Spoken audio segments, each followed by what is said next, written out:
संरचना है और कैसे क्या क्या कार्य है, ये क्यों लगे हैं, क्या करते हैं। ठीक, सबसे पहला पॉइंट अगर हम देखेंगे तो देखिएगा इसमें सबसे पहले आपका मुखौटा बना हुआ है, एकदम चेहरा फेस बना हुआ है। ध्यान दीजिएगा इसमें दिखाया गया है आँख, नाक और मुख गुहा दिखाया गया है। आप सबसे पहले यहाँ पर जो श्वसन तंत्र, मानव श्वसन तंत्र चल रहा है, यानी सांस को ले जाना और लाना है। इसका उद्देश्य क्या है? सांस को लाना और ले जाना है। यही तो सीखना है हमको, कैसे हमारे शरीर में सांस जाती है और कैसे आती है, यही हमको सीखना है। क्लियर? तो सबसे पहले देखिए नाक बना हुआ है। ठीक, नाक है, देखिए एरो किया गया है आपसे कि ये नाक है। अब देखेंगे कि सबसे पहले जब हम वायु को अंदर लेते हैं, किसके द्वारा? नाक के द्वारा। क्लियर? ध्यान से देखेंगे, नाक के द्वारा देखिए सांस को अंदर लिया गया, यानी वायु अंदर गई। समझ पा रहे हैं? पहला पॉइंट हो गया। अब देखेंगे नाक से पहुंच गई यहाँ से और मुख से भी कुछ सांस ली जाती है। तो ध्यान देंगे, एक पॉइंट आपने देखा होगा कि नाकों में छोटे छोटे बाल देखे होंगे। नाक के अंदर आपने देखा होगा, नाक के अंदर छोटे छोटे बाल होते हैं, होते नहीं? छोटे बाल अगर हम यहाँ पर लिख देते हैं आपको समझाने के लिए कि होते हैं छोटे बाल, छोटे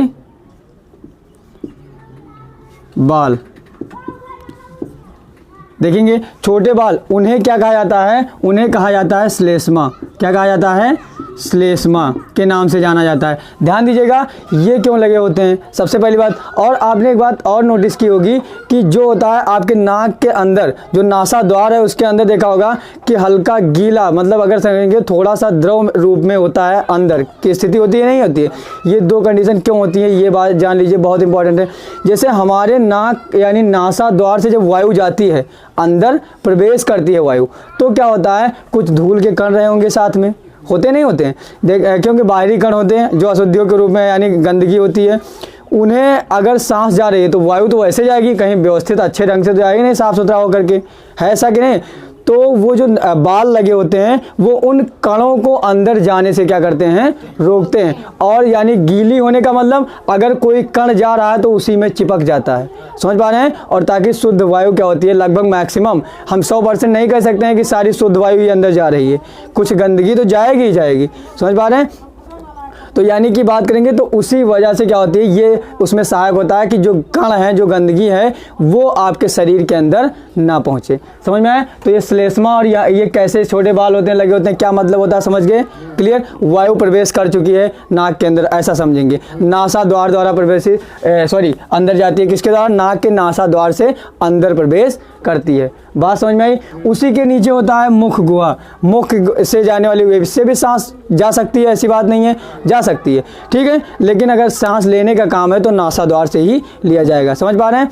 अब देखिएगा ध्यान से, यहाँ स्ट्रक्चर देखेंगे, ये दोनों आ करके एक जगह पर कहाँ मिलते हैं? ग्रसनी में। ध्यान से देखिएगा, ये जो पॉइंट आपको दिख रहा है ग्रसनी, यानी दोनों। अब ग्रसनी क्या है?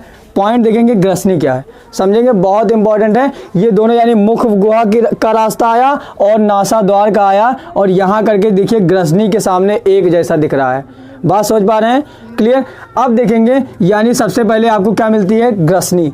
ठीक, ग्रसनी क्या होती है? ध्यान दीजिएगा, ग्रसनी मुख गुहा, देखिए चित्र से, मुख गुहा और नासा द्वार का एक कॉमन रास्ता है, यानी दोनों रास्ते आ करके यहीं पर मिल जाते हैं, है कि नहीं है? देखिएगा ध्यान से, यही क्या है? ग्रसनी में दोनों रास्ते आकर के मिल जाते हैं। आपने देखा होगा, अभी हम बात करेंगे कुछ और चीज़ें आपको एक्स्ट्रा समझाएंगे, अभी केवल प्रोसेस इधर देख लीजिएगा। कुछ चीज़ें हमें लास्ट में आपसे एक अभी प्रश्न करेंगे कि जैसे आपसे कहा गया होगा बचपन में, या आसपास के चाचा दादा किसी ने कहा होगा, घर में आपस में बात हुई होगी, अरे कि खाना खाते समय मत बोलिए, भोजन करते समय आप बात मत करिए, ऐसा आपसे क्वेश्चन कहा गया होगा। तो ये प्रोसेस क्यों कहा जाता है? ये कोई परंपरा नहीं है, ठीक है, कि हमारे चाचा दादा कह गए थे तो हम भी ऐसा कहेंगे, ऐसी कोई स्थिति नहीं है। हमें ये देखना होगा कि ये क्या प्रोसेस है। आज हम इस प्रश्न का आंसर लास्ट में जानेंगे, तब तक हम पहले प्रोसेस इधर चेक कर लेते हैं सांस का।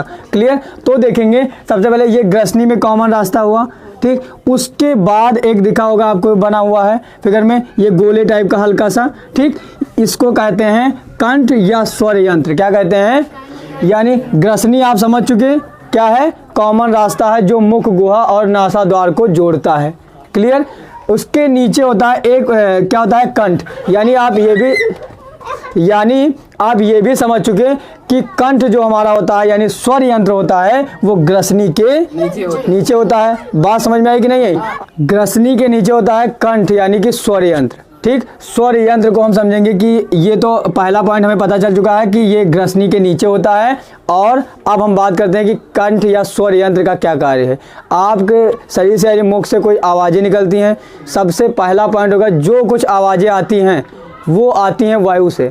अगर ऐसा बात सही है कि नहीं कि वायु से है, यानी आपने देखा होगा बांसुरी, एक छोटी जगह देखा होगा, बांसुरी देखा है कि नहीं देखा है? आप बताइए कि बांसुरी के अंदर कौन सा कुछ यंत्र है?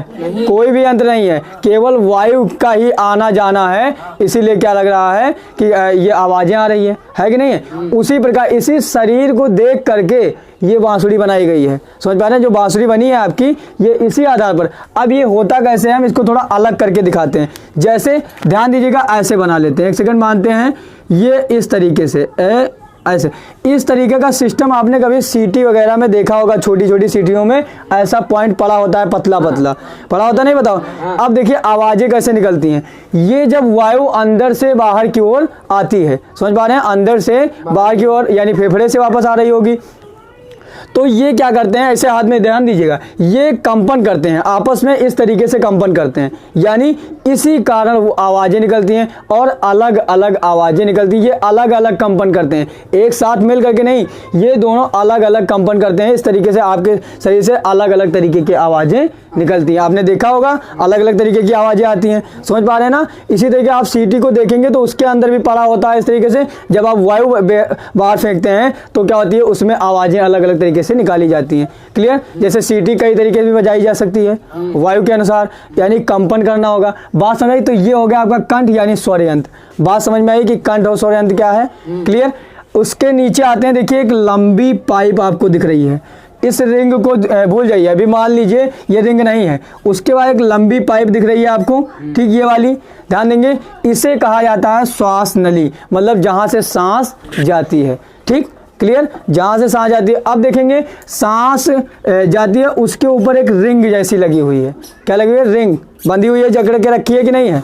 देखेंगे, इसे कहा जाता है उपास्थि वलय। ये क्या होता है? ध्यान दीजिएगा, आपने देखा होगा ये श्वास नली को इसे पकड़ के रखिए, ये यानी पूरी नहीं है, ये समझ पा रहे हैं? ये हमेशा मतलब ध्यान से देखेंगे कि इस तरीके से ये हमने इस तरीके से बनाया है, और जब उधर का साइड हम देखेंगे तो ये इस तरीके से है।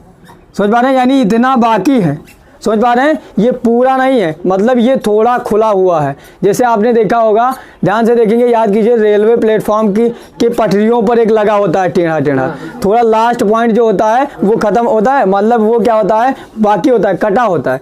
समझ पा रहे हैं? नहीं समझ पा रहे हैं? यानी अब हम प्रोसेस देखेंगे, अगला पॉइंट ध्यान से देखिएगा। ये जो जकड़ के रखा है यानी पकड़ कर रखा है, तो यानी अपनी बात जो लाएंगे, यानी अपने आप ये श्वास नली को पकड़ के रखता है। क्लियर? अब ध्यान देंगे, आप एक उदाहरण देखेंगे, सबसे अच्छा उदाहरण, यानी आप एक बोतल लेते हैं नहीं लेते हैं, ध्यान दीजिएगा, बोतल को लगाइए और एकदम खींचिए अंदर को सांस, ध्यान से देखेंगे तो बोतल क्या होगा, एकदम बिल्कुल पिचक जाएगा, नहीं जाएगा, मतलब एकदम। लेकिन होता क्या है, इसी प्रकार से ये अगर हम भी तो खूब मतलब कहने का मतलब ज़्यादा से ज़्यादा ताकत लगा करके बाहर को सांस फेंकते हैं, होते नहीं, तो क्या हमारे अंदर की सारी सांस खत्म हो जाती है? नहीं, सांस नहीं कर, पर्याप्त मात्रा में रहती है इतनी। लेकिन अब अगर ऐसी कंडीशन आएगी तो चिपक जाएगी, नहीं चिपक जाएगी? समझ पा रहे हैं? श्वास नली क्या हो जाएगी, चिपक जाएगी। जैसे तुरंत क्या हो जाएगा, अगर चिपक गई तो आप क्या होगे, सीधा गो हो गए। समझ पा रहे हैं? क्लियर? तो इस तरीके से ये क्या होगा, इसको जकड़ कर रखेगी। क्लियर? उबास यानी कितनी भी ताकत लगा दी जाए सांस लेने में, लेकिन इसकी स्थिति बदलने नहीं देती। बात समझ में आया? ये क्यों पकड़ के रखी है? तो उपास्थि वाले समझ में आया कि कैसे पकड़ के रखे हैं, बोतल से आप समझ सकते हैं। वह हम जान गए उपास्थि वलय के बारे में और श्वास नली के बारे में। क्लियर? अब हम बात करते हैं, ध्यान दीजिएगा, ये आगे श्वास नली आगे जाती है और क्या होती है, दो भागों में बढ़ जाती है, किसे, जिन्हें कहा जाता है श्वसनी। क्या कहा जाता है? यानी एक दाएं तरफ एक बाएं तरफ फेफड़ों में प्रवेश करती है। क्लियर? देखेंगे ये आपका फेफड़ा बना हुआ है, ठीक, किसका देता है, फेफड़े का बना हुआ है। क्लियर? अब देखेंगे ध्यान से, ये श्वसनी आगे की ओर दोनों तरफ, ध्यान दीजिएगा, एक तरफ हमने बनाया है, यही प्रोसेस दोनों तरफ है। ठीक है, कोई जरूरत नहीं। यहाँ पर एक तरफ हमने दिखाया है और यही आप दोनों तरफ ही समझेंगे, जैसे जैसे इसका प्रोसेस है उसी तरीके से इसका भी प्रोसेस है। क्लियर, समझ पा रहे हैं। चलिए हम इधर एक पर बात करते हैं। ध्यान दीजिएगा, आगे बढ़ने के बाद ये जो लगी हुई है ये उपास्थ वलय है, इसी यही वाली जो अभी अभी समझाई गई है।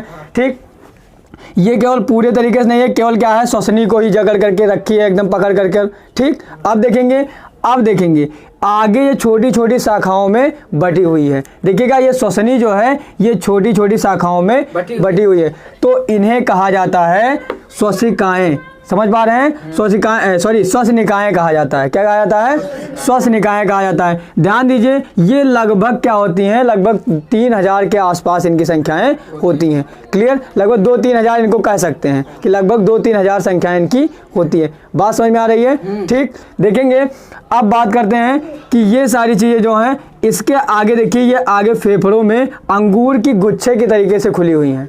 आगे यानी इसे समझा जा सकता है, देखिए अंगूर की गुच्छों के तरीके से जा करके ये खुल जाती हैं। कौन, श्वसनिकाएं। आगे बढ़ करके लास्ट में क्या होती हैं, अंगूर की गुच्छों, यानी ये बाहर की तरफ अंगूर के गुच्छों जैसी दिखाई देती हैं, खुल जाती हैं। क्लियर, अब ध्यान दीजिएगा, इन्हें कहा जाता है केपिकाएं। क्या कहा जाता है, केपिकाएं कहा जाता है। बात समझ में आई। सबसे नीचे ध्यान देंगे, सबसे नीचे एक लेयर लगी हुई है फेफड़े के, इसे कहा जाता है, ध्यान देंगे, डायाफ्राम कहा जाता है। ये क्या होता है, डायाफ्राम का मतलब होता है, आपने देखा होगा पोषण का, जब पोषण के बारे में बताया जाता है तो पोषण के बारे में, शरीर में पोषण कैसे होता है, शरीर का पोषण कैसे होता है, तो क्या होता है, पोषण और ये क्या है, श्वसन के बीच में एक परत होती है। ठीक, एक परत होती है जो स्क्रीन पर दिख रहा होगा आपको, ध्यान से देखेंगे, यानी एक परत होती है। एक बात करेंगे, ये जो श्वसन तंत्र का प्रोसेस दिख रहा है, यानी इन फेफड़ों के ऊपर एक हल्की सी परत होती है। ये मतलब आवश्यकता अनुसार ये बढ़ भी सकती है और घट भी सकती है, मतलब ये लंबाई इसकी बढ़ती और घटती रहती है, जैसे एक तरीके से इलास्टिक, उस तरीके से ये बढ़ती घटती रहती है। क्लियर, तो ये इस तरीके से लगी है, यानी इसके इस पार पोषण होता है और ये फिर श्वसन का कार्य है। बात समझ पा रहे हैं। ये देखेंगे, अब हम बात करते हैं, सबसे पहले ये पूरा रिवीजन हो चुका, मतलब लगभग चित्र के बारे में जितना चीज़ें आप दिख रही हैं वो सारी चीज़ें आप समझ चुके हैं। कोई ऐसा पॉइंट जिसके बारे में आप अभी तक नहीं क्लियर हैं, बता सकते हैं। देखेंगे, अब देखिएगा आगे, यहाँ पर हम अभी स्टार्ट में हमने कहा था कि हम ये समझेंगे कि जो हम भोजन करते हैं, हमसे ये पूछा जाता है कि खाना, अगर भोजन करते समय हमें बोलना नहीं चाहिए। ये कोई आध्यात्मिक परंपरा नहीं है कि वो सतयुग से चली आ रही है तो हम भी परंपरा का पालन करेंगे, ऐसी कोई बात नहीं है। ठीक है, तो हम बताते हैं कि यहाँ से साइंस की दृष्टि से कि क्यों बात नहीं करना चाहिए। ठीक, अब देखेंगे, यहाँ पर 1 मिनट के लिए थोड़ा सा आपको दिखाएंगे। ठीक, यहाँ पर ये चीज़ें जो होती हैं, इसमें एक इस तरीके से लगा होता है, इस तरीके से ध्यान से देखेंगे, स्क्रीन पर दिखेगा आपको कि कैसा दिख रहा है। ये देखिए, इसे कहते हैं एपोग्लॉसिप। क्या कहते हैं, एपोग्लॉसिप कहते हैं। ध्यान दीजिएगा, एपोग्लॉसिप कहते हैं।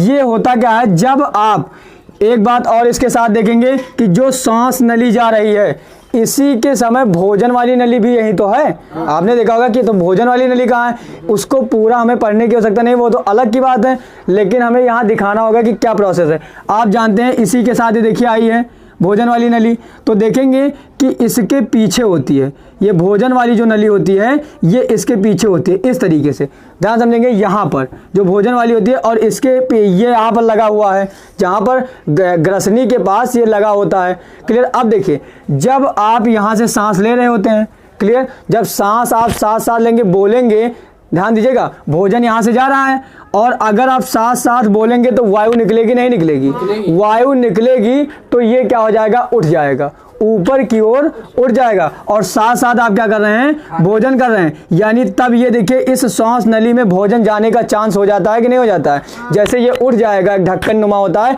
जो ऊपर नीचे होता रहता है सांस आने जाने पर, समझ पा रहे हैं। और जैसे ये ऊपर उठ जाता है, यानी अब चांसेस बताइए, भोजन भी आ चुका है, तब उसमें सांस नली में भोजन जाने की चांसेस बढ़ जाते हैं और इसी तरीके से क्या हो जाती है, आपको खाने में दिक्कत होने लगती है, छींक आने लगती है, खांसी आने लगती है, इस तरीके, क्योंकि वो भोजन सांस नली में प्रवेश कर जाता है। बात समझ में आई कि नहीं आई कि खाना या भोजन करते समय बोलना क्यों नहीं चाहिए।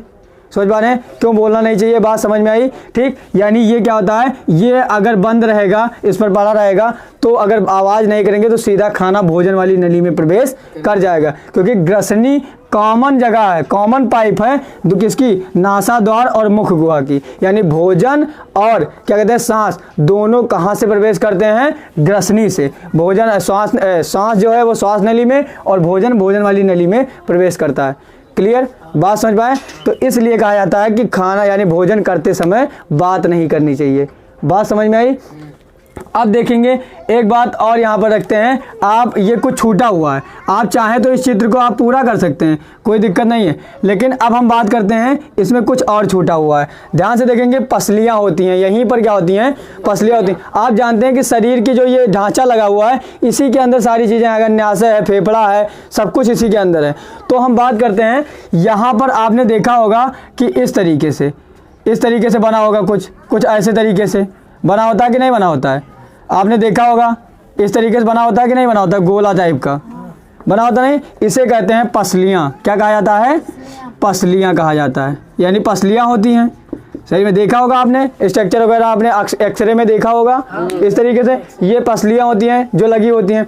तो हड्डी एक होता है, क्वेश्चन आपसे 9th में अगर पढ़ा होगा बायोलॉजी में, तो पूछा जाता है कि हड्डी और पसली में कुछ फ़र्क क्या होता है। ध्यान देंगे, हड्डी और पसली में फ़र्क ये होता है, जैसे ये देखिए, यहाँ पर हड्डी नहीं होती है, पसलियाँ दिख रही हैं दोनों तरफ है। हम पहले ही बता चुके हैं कि एक बार इधर जगह नहीं है बनाने के लिए, तो दोनों तरफ समझेंगे, जो प्रोसेस हम कर रहे हैं वो दोनों फेफड़ों की तरफ समझेंगे। क्लियर, तो ये पसलियाँ हैं। हड्डी और पसली में फ़र्क देख लीजिएगा कि पहले अगर बात करेंगे, पिछली क्लास में 9th में भी बायोलॉजी है, कुछ सब्जेक्ट पढ़ाया गया होगा, मतलब सारी चीज़ें उसी में क्वेश्चन ये स्टार्ट है कि हड्डी और पसली में क्या फ़र्क होता है, कुछ अंतर बताएंगे। तो सबसे पहले बात करते हैं, यानी ये देखिए कान में लगा हुआ है, यानी ये पसली है, हड्डी नहीं है। हाथ की बात करेंगे तो ये क्या है, हड्डी। यानी अब फर्क आप देखेंगे कि पसलियाँ मुड़ती हैं, अपने तरीके से ये मोड़ी जा सकती हैं, लेकिन अगर हड्डियों को मोड़ा जाए तो नहीं मुड़ेंगी, ये टूट जाएंगी। समझ पा रहे हैं ये सब। यानी अगर बात करेंगे, पसलियाँ थोड़ी लचीली होती हैं, लेकिन हड्डियाँ कठोर होती हैं, ठोस होती हैं। बात समझ में आई। तो ये होता है पसलियों और हड्डियों में फ़र्क। बात समझ में आया कि नहीं आया। तो ये होता है श्वसन के बारे में जितनी जानकारी थी, ये संरचना से लेकर के। अब बात करते हैं, ध्यान दीजिएगा, इसमें अगर देखेंगे तो आपको पता है कि ऑक्सीजन से प्रवेश करती हैं और इस तरीके से ये आपकी सारी चीज़ें यहाँ से कार्बन डाइऑक्साइड वापस निकाली जाती हैं। क्लियर, बात समझ आए। ये अलग प्रोसेस है, जब कार्य प्रणाली बताई जाएगी तो इसका एक और टॉपिक छूटा हुआ है, ये कंप्लीट नहीं है। थोड़ा टॉपिक क्या है, ये कार्य प्रणाली, कैसे ऑक्सीजन प्रवेश करता है और कैसे कार्बन डाइऑक्साइड वापस जाता है, इतना का अगला पार्ट होगा जो बचा हुआ है इसमें। ठीक है, समझ पा रहे हैं। तो इसकी संरचना में कोई समस्या है इसमें, कोई भी तरीके का कोई भी समस्या तो नहीं ना। तो ये ध्यान रखेंगे, इतना लंबा प्रोसेस था इसका। ठीक, तो ये थी मानव श्वसन तंत्र से जो बेसिक जानकारियाँ थी, एनसीईआरटी पर आधारित है सारी चीज़ें। तो यहाँ पर जितना प्रोसेस था हमने पूरा कंप्लीट करने का कोशिश की है। ध्यान देंगे कि अगर यहाँ तक अगर कोई भी समस्या होगी तो आप कमेंट बॉक्स में कमेंट जरूर करेंगे, और अगर अच्छा लगा हो, कोई चीज़ें जानकारी अगर आपको ज़्यादा अच्छे तरीके से समझ में आ रही हो तभी लाइक करिएगा, और ज़्यादा से ज़्यादा कमेंट जरूर करेंगे। जो भी डाउट्स हैं वो आपके क्लियर कर दिए जाएंगे। तथा अगर वीडियो को पहली बार देख रहे हैं, चैनल पर नए हैं, तो चैनल को सब्सक्राइब अवश्य कीजिएगा। Thank you class.